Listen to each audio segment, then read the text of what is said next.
अगर आप financially free होना चाहते हो तो 7 इनकम सोर्सेज होना बहुत ज़रूरी है। और कौन से वो 7 सोर्सेज है इस वीडियो के एंड तक आपको पता चल जाएगा, तो वीडियो को सेव कर लेना। और ज़रूरी नहीं है कि सातों के साथ इनकम सोर्स आपको बहुत कमा के देने चाहिए, थोड़ा थोड़ा करके ही शुरू होगा शुरुआत में, बट शुरू जरूर कर लेना।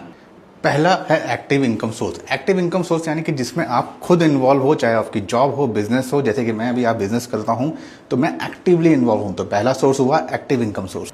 Next royalty income. Royalty income यानी आपके आइडियाज और आपके क्रिएशन से आपको इनकम मिल रही है। जैसे कि आपने म्यूजिक बनाया हो, कोई ऐप बनाया हो, कोई वेबसाइट बनाई हो जो ऑटोमेटिक काम कर रही है, आपको एक ही बार काम करना था। Then it comes from profit income. Profit income यानी आपने कोई शेयर्स खरीदे जो सस्ते दाम पे खरीदे थे, महंगा बेच दिए, आपने कपड़े खरीदे यहाँ से लेके वहाँ बेच दिए, यानी कुछ भी काम जो आप सस्ते में लेके आगे बेचते हैं वो हो गया आपको एक और इनकम सोर्स। फोर्थ है इंटरेस्ट मनी, यानी कि आपने किसी को पैसे उधार पे दिए हो, जैसे बैंक को ही दे दिया, एफडी बना दिया, कुछ भी कर दिया जिससे आपको इंटरेस्ट आ रहा हो हर महीने, साल में, कुछ भी, वो हुआ आपका फोर्थ इनकम सोर्स। फिफ्थ है डिविडेंड इनकम। डिविडेंड इनकम वो इनकम है जो आप स्टॉक्स ओन करके मिलता है आपको, और कंपनीज अपने प्रॉफिट में से थोड़ा थोड़ा हर महीने, 6 महीने, 1 साल डिपेंडिंग अपॉन द स्टॉक आपको डिविडेंड देती है।